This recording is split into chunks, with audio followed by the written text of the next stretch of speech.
નમસ્કાર તમામ વિદ્યાર્થી મિત્રોનું જીએસભાઈ જાંબુચા સરની અંદર આપ સૌ વિદ્યાર્થી મિત્રો તહે દિલથી સ્વાગત કરું છું।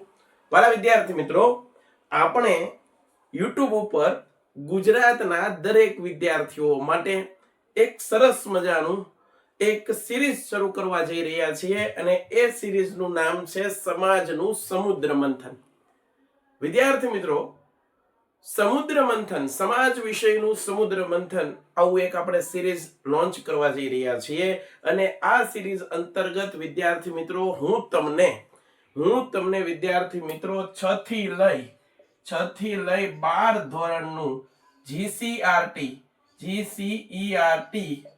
અને એનસીઈઆરટી નું ફાઉન્ડેશન થી લઈ વિદ્યાર્થી મિત્રો ફાઉન્ડેશન થી લઈ અને કોમ્પિટિશન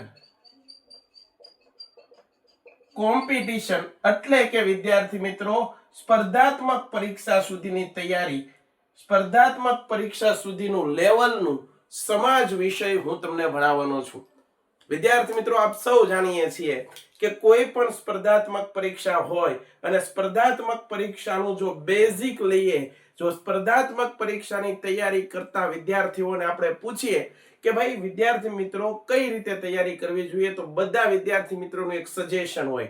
જે કોઈ પણ સફળ ઉમેદવારને તમે પૂછો કે ભાઈ સ્પર્ધાત્મક પરીક્ષા પાસ કેમ કરવી, સ્પર્ધાત્મક પરીક્ષાની અંદર સારામાં સારું રિઝલ્ટ કેમ લાવવું, એક ગવર્નમેન્ટ અધિકારી કેમ બનવું, ત્યારે એ વિદ્યાર્થીઓને આપણે પૂછતા હોઈએ ત્યારે એ મિત્રો આપણને કહેતા હોય કે તમારે 6 થી લઈને 12 ધોરણનું જીસીઆરટી 6 થી લઈને 12 ધોરણનું જીસીઆરટી કમ્પ્લીટ કરી નાખવું જોઈએ। પહેલા તો શરૂઆત અહીંથી કરવાની છે, કારણ કે વિદ્યાર્થી મિત્રો ઘણા પ્રશ્ન એવા હોય છે જે સ્પર્ધાત્મક પરીક્ષાની અંદર 6 થી લઈ અને ધોરણ 12 નાથી પ્રશ્ન પૂછાતા હોય। એ જીસીઆરટી એનસીઆરટી માંથી ઘણા બધા પ્રશ્ન બેઠા પૂછાય છે। તો વાલા વિદ્યાર્થી મિત્રો, આ ફાઉન્ડેશન જો આપણું સારું હશે, જો પાયો સારો હશે, જો પાયો તાકાત વાળો હશે, તો વિદ્યાર્થી મિત્રો એના ઉપરની જે ઇમારત છે એ આપણે સારી ચણી શકશું। તો વાલા વિદ્યાર્થી મિત્રો, 6 થી લઈને ધોરણ 12 ના જે જીસીઆરટી એનસીઆરટી નો જે કોન્સેપ્ટ છે, જે ફાઉન્ડેશન છે, ત્યાંથી લઈને હું તમને 360 ડિગ્રી સુધી ભણાવવાનો છું। વાલા વિદ્યાર્થી મિત્રો, એક ખાસ યાદ રાખજો, આ સમાજનું સમુદ્ર મંથન સિરીઝની અંદર જે કંઈ પણ ટોપિક લેશું એ ટોપિક આપણે 9, 10, 6 થી લઈને 12 ધોરણના વિદ્યાર્થીઓ એના માટે તો કામના છે જ, પરંતુ વિદ્યાર્થી મિત્રો જે સ્પર્ધાત્મક પરીક્ષાની તૈયારી કરે છે એ વિદ્યાર્થીઓ, એ મિત્રોને પણ આ વિડિયો લેક્ચરમાંથી ઘણું બધું શીખવા મળશે। આપણે એવી જ રીતે ટોપિક ભણશું કે જેથી કરીને એક ફાઉન્ડેશન થી તૈયારી કરનારો વિદ્યાર્થી એક સમાજની કોમ્પિટિટિવ એક્ઝામ સુધીની સફર ખેડી શકે।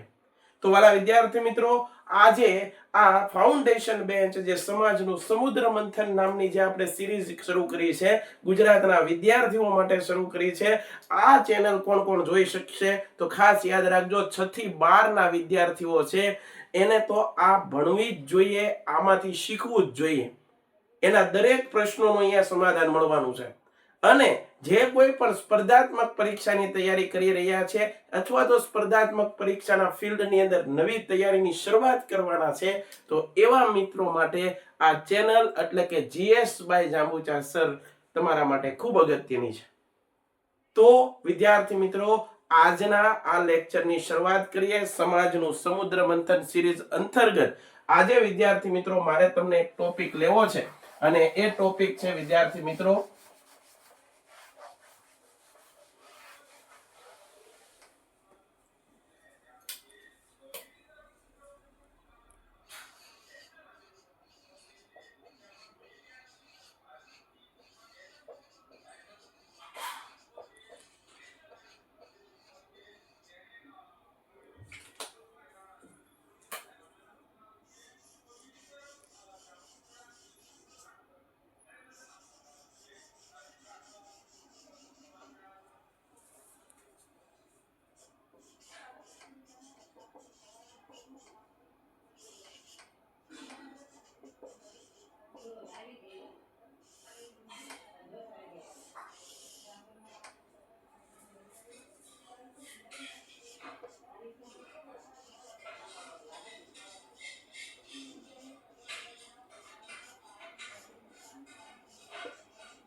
જય હિન્દ વિદ્યાર્થી મિત્રો, તમામ વિદ્યાર્થી મિત્રોનું જીએસ બાય જાંબુચા સરની અંદર આપ સૌ વિદ્યાર્થી મિત્રોનું તહે દિલથી સ્વાગત કરું છું.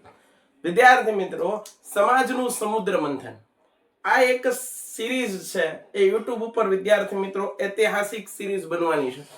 કારણ કે આ સિરીઝની અંદર હું તમને એવા ટોપિક ભણાવવાનો છું જે તમને 6 થી 12 ના વિદ્યાર્થીઓ માટે તો મોસ્ટ અગત્યના અને આઈએમપી ક્વેશ્ચન તમને મળવાના છે.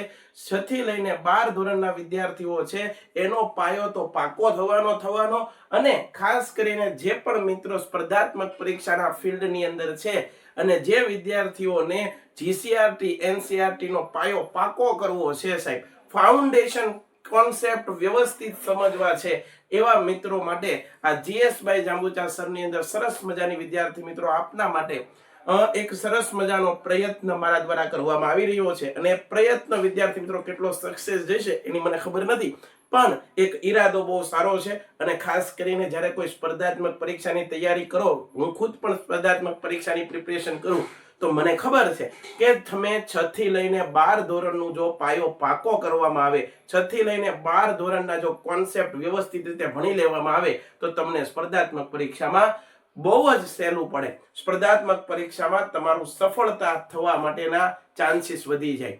તો વાલા વિદ્યાર્થી મિત્રો, જ્યારે પણ શરૂઆત કરીએ છીએ ત્યારે 6 થી લઈને 12 ધોરણનું જીસીઆરટી એનસીઆરટી કમ્પ્લીટ કરવું પડે. અને ખાસ કરીને 6 થી 12 ના વિદ્યાર્થીઓ માટે તમારા માટે તો આ ગોલ્ડન સિરીઝ બનવાની છે. કારણ કે વિદ્યાર્થી મિત્રો, જે તમે સ્કૂલની અંદર તમારા પર્સનલ પ્રાઇવેટ ટ્યુશનની અંદર ભણતા હો અને કોઈ ટોપિક તમને નથી આવડતો, તો એ તમે યુટ્યુબ ઉપર સર્ચ કરતા હોઈએ છીએ. કારણ કે યુટ્યુબ આપણી માટે એક દરિયો છે સાહેબ, પણ એની અંદર વિદ્યાર્થી મિત્રો આપણા માટે આપણા લાયક આપણા કામના લેક્ચર બહુ ઓછા મળતા હોય છે. બરાબર છે? તો વાલા વિદ્યાર્થી મિત્રો, હું તમને એ ખાતરી અપાવું છું કે જો તમે આ સિરીઝના 2 થી 4 લેક્ચર જોશો તો તમને વિશ્વાસ આવી જશે કે ભાઈ આપણે સરસ મજાના એક પ્લેટફોર્મ ઉપર છીએ અને સરસ મજાનું સમજાઈ રહ્યું છે. વધારે સમય નથી બગાડવા વિદ્યાર્થી મિત્રો, આજનો પહેલો લેક્ચર સમાજનું સમુદ્ર મંથન, અને એની અંદર મારે તમને એક ટોપિક ભણાવવો છે અને એ છે જીસીઆરટી ધોરણ 10. જીસીઆરટી ધોરણ 10 અને એનું ચેપ્ટર નંબર છે 9 વન્યજીવ સંસાધન છે. આ વન્યજીવ સંસાધનનો એક ટોપિક મારે ભણાવવો છે, જંગલ અને જંગલોનું વર્ગીકરણ. આ ટોપિક વિદ્યાર્થી મિત્રો ધોરણ 10 ના વિદ્યાર્થીઓ જે કોઈ પણ બોર્ડની એક્ઝામની તૈયારી કરે છે એ વિદ્યાર્થીઓ માટે તો મોસ્ટ આઈએમપી ટોપિક છે. બોર્ડની એક્ઝામમાં તો આમાંથી પ્રશ્ન આવે જ. અને જે વિદ્યાર્થી મિત્રો કોમ્પિટિટિવ એક્ઝામની પ્રિપરેશન કરી રહ્યા છે, જેવી કે ફોરેસ્ટ છે, વનવાલ છે, એવી એક્ઝામમાં પણ આ વન્યજીવ સંસાધનોમાંથી પ્રશ્ન પૂછાતા હોય. તો આપણે શરૂઆત કરીએ વિદ્યાર્થી મિત્રો. આપ સૌ વિદ્યાર્થી મિત્રોનું સ્વાગત કરું છું સમાજના સમુદ્ર મંથનમાં. આ એવું સમુદ્ર મંથન કરવાના છીએ વિદ્યાર્થી મિત્રો જેમાંથી આપણી સફળતા નક્કી થવાની છે, આપણને સફળતા રૂપી અમૃત મળવાનું છે. તો છેક સુધી આ સિરીઝના એક ભાગ બનજો. આ સિરીઝમાંથી ખરેખર તમને ઘણું બધું શીખવા મળશે, એની હું ખાતરી આપું છું. હવે શરૂઆત કરીએ વિદ્યાર્થી મિત્રો. પહેલો જ ટોપિક છે વન્યજીવ સંસાધન. એની અંદર આપણે ભણવું છે જંગલ. ખાસ યાદ રાખજો વિદ્યાર્થી મિત્રો, જંગલ. પહેલા તો વિદ્યાર્થી મિત્રો જંગલ એટલે શું? બરાબર, જંગલ એટલે કે આપણે ખબર છે ફોરેસ્ટ. પહેલા તો સાહેબ અમને એ સમજાવો કે જંગલ એટલે શું છે. એટલે શું? મેં અહીંયા તમને હમણાં જ કીધું કે ભાઈ જંગલ એટલે હું, તો કે ભાઈ વૃક્ષોના સમુચ્ચયને. સાહેબ આ તમારે ન લખવું હોય તમે એવું પણ લખી શકો કે ભાઈ વૃક્ષોના સમૂહને. વૃક્ષોના સમૂહને શું કહેવાય? તો કે ભાઈ વૃક્ષોના સમૂહને કહેવાય જંગલ. ઘણા બધા વૃક્ષો સમૂહમાં ગોઠવાયેલા હોય, ઘણા બધા વૃક્ષો સમૂહની અંદર કોઈ એક પ્રદેશમાં કે કોઈ એક જગ્યાએ આવેલા હોય બેટા, તો એને કહેવાય છે જંગલો. ફરીવાર કહું છું, જંગલ એટલે શું? જંગલ એટલે શું કહેવાય? તો કે ભાઈ વૃક્ષોના સમુચ્ચયને જંગલ કહેવાય. વૃક્ષોના સમુચ્ચય અથવા વૃક્ષોના સમૂહને. આ કોઈ વૃક્ષ આપણે ઉગાડવા નથી ગયા ભાઈ. જંગલની અંદર જે વૃક્ષો છે એમાં કોઈ વૃક્ષ આપણે નથી ઉગાડવા ગયા. તો વિદ્યાર્થી મિત્રો તમને સમજાઈ ગયું કે ભાઈ જંગલ એટલે શું? વૃક્ષોના સમૂહને જંગલ કહેવાય. આટલી વાત તમને સમજાઈ ગઈ. હવે વિદ્યાર્થી મિત્રો ખાસ યાદ રાખજો વિદ્યાર્થી મિત્રો, તમારે એના પછી બીજો પોઈન્ટ તમારે એ યાદ રાખવાનો છે કે જંગલ એ એક સંસાધન છે. જંગલ એ એક સંસાધન છે. સાહેબ જંગલ એ શું છે? તો કે ભાઈ એક સંસાધન છે. સાહેબ સંસાધન એટલે શું? આ નવું આવ્યું છે, જંગલ એ એક સંસાધન છે. સાહેબ સંસાધન એટલે શું? તો ખાસ યાદ રાખજો ફરીવાર, વૃક્ષોના સમૂહને શું કહેવાય? જંગલ. સાહેબ જંગલ એ સંસાધન છે, તો સંસાધન એટલે શું? સંસાધન એટલે વિદ્યાર્થી મિત્રો ખાસ યાદ રાખજો, એવી વસ્તુ કે જેનો ઉપયોગ કરવાની, સાંભળજો, એવી વસ્તુ કે જેનો ઉપયોગ કરવાની અથવા ઉપભોગ કરવાની માણસ પાસે બૌદ્ધિક ક્ષમતા હોય. જો અહીંયા લખી દો, સંસાધન એટલે શું? તો કે ભાઈ એવી વસ્તુ કે જેનો ઉપયોગ કરવાની અથવા ઉપભોગ કરવાની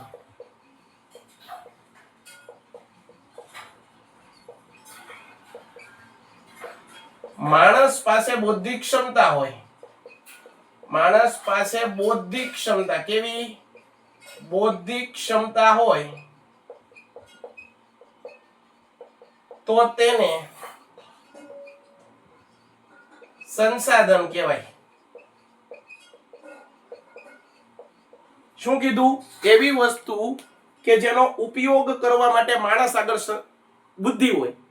તમારી પાસે 1000 વસ્તુ પડી છે પણ એનો ઉપયોગ કેમ કરવો એ તમને નથી ખબર, તો એ વસ્તુ સંસાધન નથી. પરંતુ એવી વસ્તુ કે જેનો ઉપયોગ કરવાની માણસ માટે ક્ષમતા હોય, માણસ આગળ ક્ષમતા હોય. દાખલા તરીકે છે, ખાસ યાદ રાખજો. જુઓ અહીંયા ધ્યાન આપો, જંગલોમાંથી આપણને શું મળે? જંગલોમાંથી આપણને શું મળે? તો સાહેબ જંગલોમાંથી આપણને પહેલા તો શું મળે? તો કે ભાઈ ફળ, બરાબર છે, ફળ મળે. ત્યારબાદ શું મળે? તો કે ભાઈ લાકડું, ઔષધિઓ, ગુંદર, મધ, રબર, આવી બધી વસ્તુ આપણને જંગલમાંથી મળે છે કે નહીં ભાઈ? અને આ બધી વસ્તુનો ઉપયોગ કેમ કરવો? આ બધી વસ્તુનો કઈ જગ્યાએ ઉપયોગ કરવો, ક્યાં ઉપયોગ કરવો અને કેટલો ઉપયોગ કરવો? ફરીવાર, જંગલ એક સંસાધન છે. સંસાધન એટલે એવી વસ્તુ કે જેનો ઉપયોગ કઈ રીતે કરવો, ઉપભોગ કઈ રીતે કરવો, એની માણસ આગળ બુદ્ધિ ક્ષમતા છે. પશુઓ આગળ નથી, પક્ષીઓ આગળ નથી. આથી જંગલોની અંદર પશુ પક્ષીઓ રહે છે પણ એ સંસાધનોનો ઉપયોગ નથી કરતા. પરંતુ માણસને એવી ભગવાને બુદ્ધિ ક્ષમતા આપી છે, બુદ્ધિ શક્તિ આપી છે કે આ બધી વસ્તુનો ઉપયોગ ક્યાં અને કઈ જગ્યાએ કરવો એ એને ખબર છે. આથી જંગલ એ એક સંસાધન છે. જંગલ એ શું છે ભાઈ? એક સંસાધન છે. આટલી વાત ક્લિયર? પહેલા વિદ્યાર્થી મિત્રો મેં તમને ભણાવ્યું જંગલ એટલે શું. તો જંગલ એટલે વૃક્ષોના સમુચ્ચયને જંગલ કહેવાય. સાહેબ જંગલ એક સંસાધન છે, તો સંસાધન એટલે શું એ સમજાયું, બરાબર? હવે વિદ્યાર્થી મિત્રો એક બીજી વ્યાખ્યા સમજાવું છું, એ ખાસ યાદ રાખજો. બીજી એક વ્યાખ્યા વિદ્યાર્થી મિત્રો હું તમને સમજાવું છું. અક્ષતઃ વનસ્પતિ એટલે શું? અક્ષતઃ વનસ્પતિ એટલે શું? ખાસ યાદ રાખજો વાલા વિદ્યાર્થી મિત્રો, ધોરણ 10 ના વિદ્યાર્થીઓ, તમારી ટેક્સ્ટ બુક ની અંદર તમને આ વ્યાખ્યા આપી છે અને તમારા માટે તો આ વ્યાખ્યા મોસ્ટ આઈએમપી છે. પરીક્ષામાં આવે ને આવે જ એવી વ્યાખ્યા છે. સાહેબ અક્ષતઃ વનસ્પતિ એટલે શું? ખાસ યાદ રાખજો, હજી એકવાર બોલું છું, એવી વનસ્પતિ કે જે માનવીની સહાય વગર, માનવીની મદદ વગર ઉગે. એવી વનસ્પતિ કે જે માનવીની સહાય વગર અને માનવીની મદદ વગર ઉગે તો તેને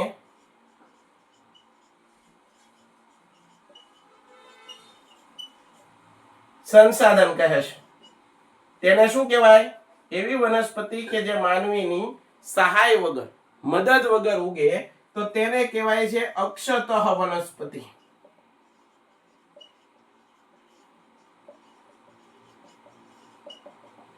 ચાલો આટલું કેટલા નીકળી યાર? આટલું કેટલા નીકળી યાર? ફરી વાર, જંગલ એટલે શું? તો કે ભાઈ વૃક્ષોના સમુચ્ચયને જંગલ કહેવાય. જંગલ શું છે? તો સંસાધન છે.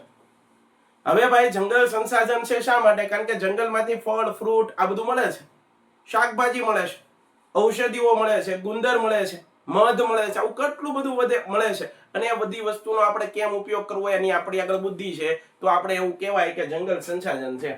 એના પછીની સાહેબ એક વ્યાખ્યા તમે કીધી જે ખૂબ અગત્ય ડન થાય. હવે વિદ્યાર્થી મિત્રો ખાસ એક વસ્તુ જુઓ, જંગલોનું વર્ગીકરણ. જંગલોનું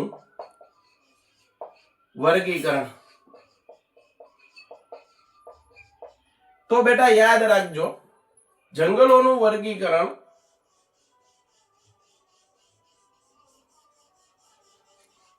આબોહવાના આધારે કેટલા પ્રકારે થાય એ વિદ્યાર્થી મિત્રો આપણે ધોરણ 9 ની અંદર ભણી ગયા. આબોહવાના આધારે જંગલોનું કેટલું વર્ગીકરણ એ ભણ્યા છે. આ તમારે ધોરણ 10 ની ટેક્સ્ટ બુકમાં આપણને આપ્યું છે. જંગલોનું વર્ગીકરણ બે રીતે સમજાવ્યું છે. જંગલોનું વર્ગીકરણ મુખ્યત્વે બે રીતે આપણને કરીને દેખાડ્યું છે. અને એ કયું છે ખાસ યાદ રાખજો બેટા, બરોબર? તમને પરીક્ષામાં પૂછાય, ખાસ યાદ રાખજો. બે રીતે કરીને દેખાડ્યું. એક છે વહીવટના આધારે જંગલોનું વર્ગીકરણ, વહીવટના આધારે. અને વાલા વિદ્યાર્થી મિત્રો એક છે માલિકીના આધારે.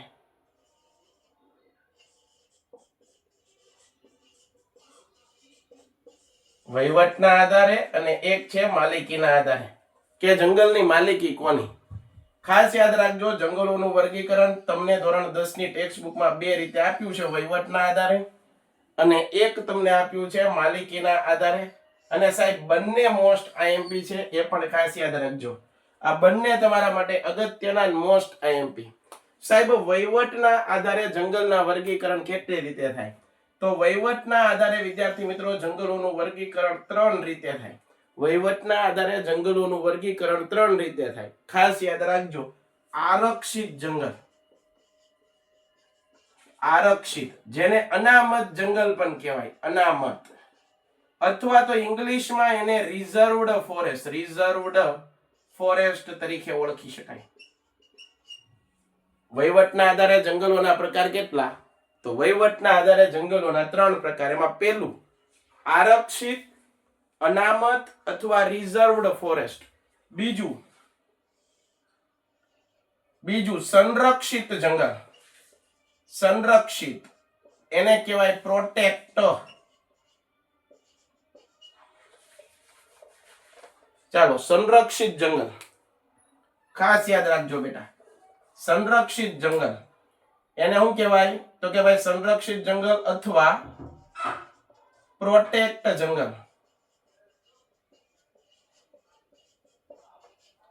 અને એક છે વિદ્યાર્થી મિત્રો અવર્ગીકૃત પ્રકારનું જંગલ. અવર્ગીકૃત એનો મતલબ અનક્લાસિફાઈડ. અવર્ગીકૃત પ્રકારનું જંગલ કે જેનો હજી કોઈ વર્ગ, જેનો કોઈ પ્રકાર પાડવામાં નથી આવ્યો. અવર્ગીકૃત પ્રકારનું જંગલ, અવર્ગીકૃત જંગલ. ફરીવાર ચાલો, જંગલોનું વર્ગીકરણ કેટલી રીતે? જંગલોનું વર્ગીકરણ મુખ્ય બે રીતે થાય. એક વહીવટના આધારે જંગલનો પ્રકાર પાડવામાં આવે, એક માલિકીના આધારે. સાહેબ પહેલા તમે શું સમજાયું? તો કે ભાઈ વહીવટના આધારે જંગલના પ્રકાર. વહીવટના આધારે તમારે 3 જંગલોના પ્રકાર યાદ રાખવાના, આરક્ષિત અથવા અનામત અથવા રિઝર્વડ ફોરેસ્ટ. બીજો પ્રકાર છે સંરક્ષિત અથવા પ્રોટેક્ટ ફોરેસ્ટ અથવા જંગલ. એના પછી એક છે અવર્ગીકૃત પ્રકારનું જંગલ. આ વાત કરી વહીવટના આધારે, એનું એડમિનિસ્ટ્રેશન, એનો વહીવટ કોણ કરે એના આધારે. હવે વિદ્યાર્થી મિત્રો માલિકીના આધારે જંગલના કેટલા પ્રકાર પડે? ખાસ યાદ રાખજો ભાઈ, માલિકીના આધારે જંગલના પ્રકાર કેટલા પડે? તો વિદ્યાર્થી મિત્રો માલિકીના આધારે જંગલોના પ્રકાર કેટલા? તો અહીંયા ધ્યાન આપો. રાજ્ય માલિકીના જંગલ,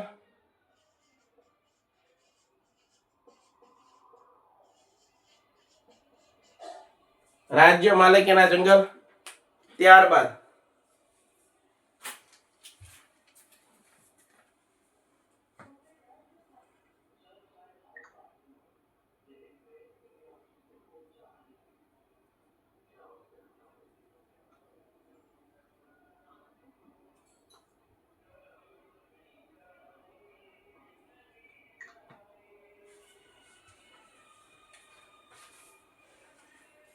ચાલો, તો વિદ્યાર્થી મિત્રો માલિકીના આધારે જંગલોના પ્રકાર કેટલા? તો કે ભાઈ રાજ્ય માલિકીના જંગલ.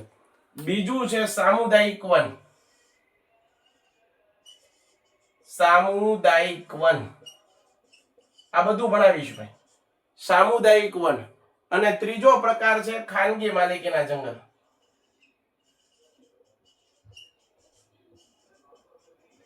ખાનગી માલિકીના જંગલો.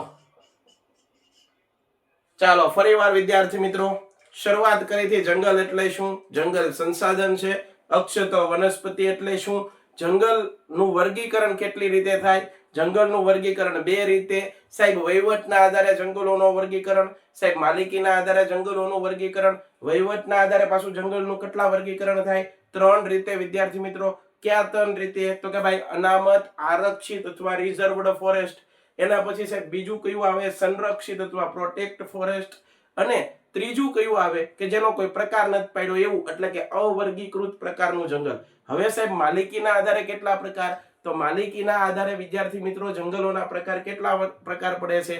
તો કે ભાઈ રાજ્ય માલિકીના જંગલ, રાજ્ય જેની માલિકી રાજ્યની છે, રાજ્ય માલિકીના જંગલ. એના પછી સામુદાયિક વન અને એના પછી ખાનગી માલિકીના જંગલો. તો વાલા વિદ્યાર્થી મિત્રો આ લેક્ચરની અંદર તમારા સમાજનું સમુદ્ર મંથનની અંદર વિદ્યાર્થી મિત્રો ધોરણ 10 અને ધોરણ 10 નું ચેપ્ટર નંબર 9 અને એની અંદર જે અગત્યનો જે ટોપિક મેં તમને ભણાવ્યો છે એ છે જંગલ.